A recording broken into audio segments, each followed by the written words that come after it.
keep America safe, and knowing what bad, evil people are trying to plot around the world and in the United States is something that the federal government is supposed to do.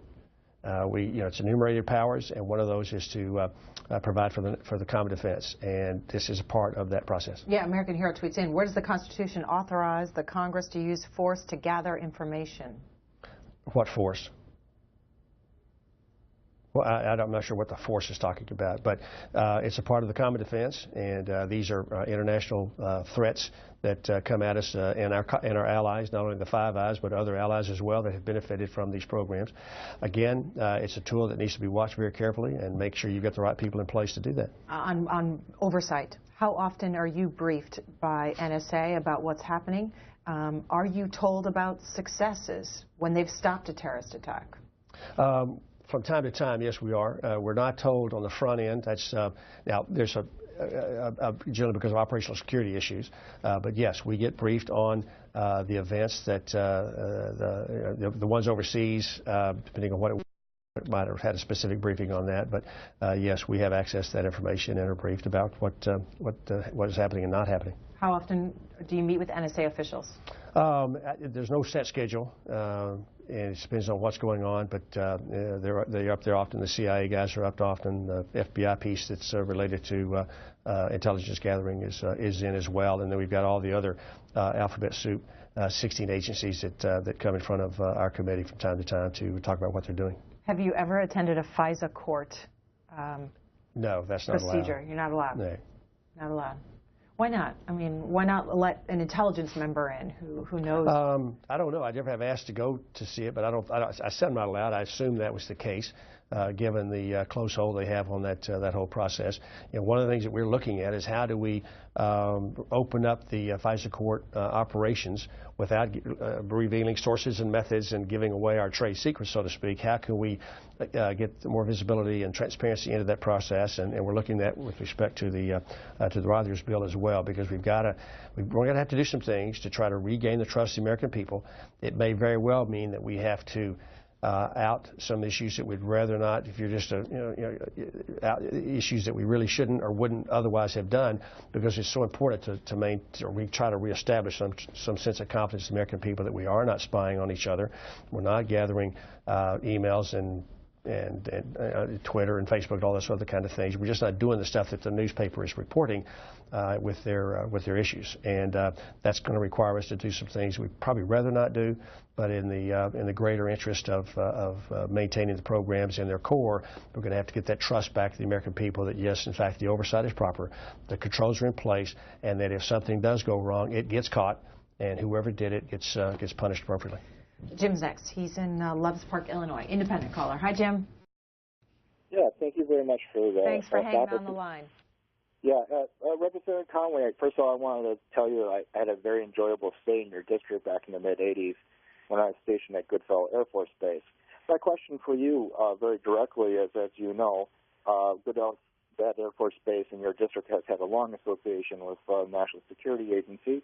And I'm wondering, have you ever had a chance to tour those facilities, those training facilities?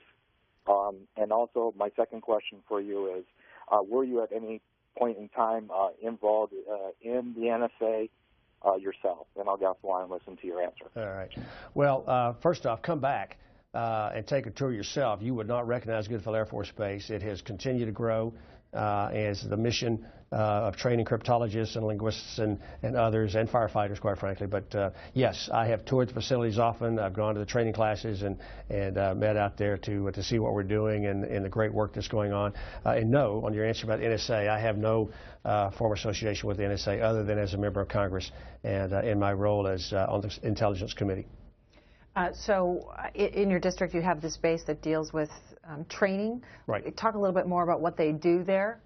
Well, there's two broad missions. One is firefighter training. All entry-level firefighters for everybody in the Department of Defense come through Goodfellow Air Force Base to gain those entry-level skills, and then they've got follow-on courses as well. The other bigger piece is to provide airmen, Marines, soldiers, and others into the intelligence system.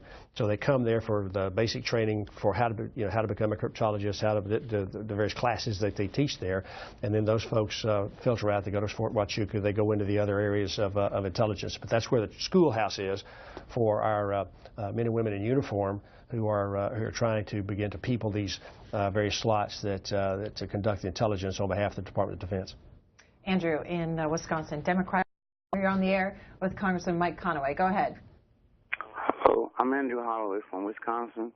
I was born in Tennessee, and I had a chance to march with Dr. King before he died. So Democrats' phones have been tapped since beginning of the time. I moved to Wisconsin, and after 9/11, our Democratic, black people phone were tapped in Wisconsin. And now I'm living in Wausau, and the NSA had my phone tapped for 2 years. And when the NSA got busted for surveillance on people, now my phone is a day behind.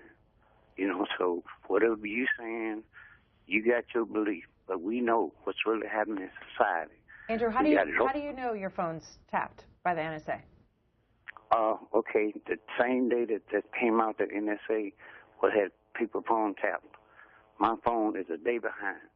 Now the day is what, Tuesday. My phone still said Monday. Okay, I'll leave it there.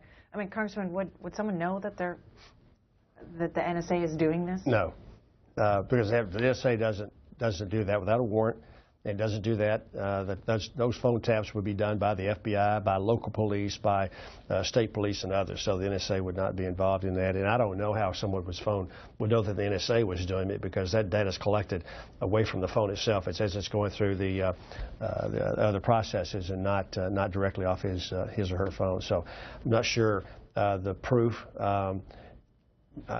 why his phone would be a day off like that, but I can't imagine it has anything to do with NSA. There was a story recently on the front page of one of the newspapers about the data center that's being built in Utah to collect all of this type of information, that they're having power outages. They're having issues with having enough power to operate.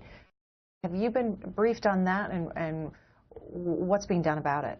Well, they've got to get that corrected, because obviously if you're running computers and you're running IT systems, power surges or power failures are totally unacceptable. I mean, it's an anathema to that. So the contractor's going to have to get that fixed to make sure that the site's up and ready to go when it's time to go. But yeah, the power thing is very important on a lot of levels, but it's got to be consistent and it's got to be reliable. In this whole environment, because that's the Achilles heel for everything you do electronically, is you've got to have the lights on, you've got to have the power coming at you. So that will get fixed. Have you visited the site? I have not been out there yet, no. Do you plan to go? At some point, sure. You know, right now it's still in construction. I don't know that the government's taken possession of it yet, and so, but yeah, sometime. Just like I've gone to NSA up at Fort Meade and a variety of other places around the country where we have intelligence facilities. Part of the oversight process is to go to those places. Part of the reason why I travel internationally is to go to places and talk to the operators, talk to the folks who are manning these posts around the world to see what their perspective is on how effective they're being and those kind of things. So it is a part of the role of members of Congress to do those things when you're on the relevant committees, and that's obviously an area that we'll go tour when it's appropriate. On oversight, Laura, I think, quotes you here, saying, "Watched like a hawk," she says, "but no one is aware of the breadth or depth of these programs."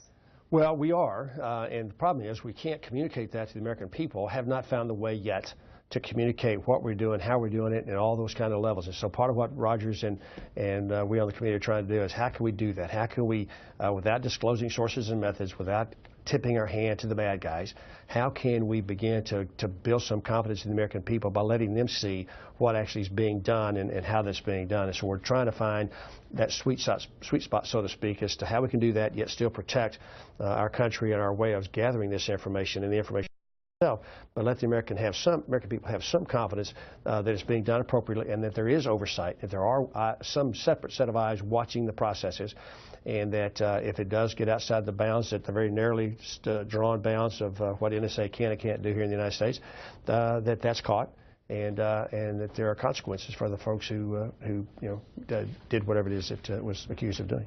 Another tweet from one of our viewers: a first step, modest proposal, ensure prompt disposal of non-interest data. We do have a rolling system on much of this data collection where each month it rolls off and is destroyed. So absolutely. But again, trying to do what we need to do to regain some confidence in the American people, and yet not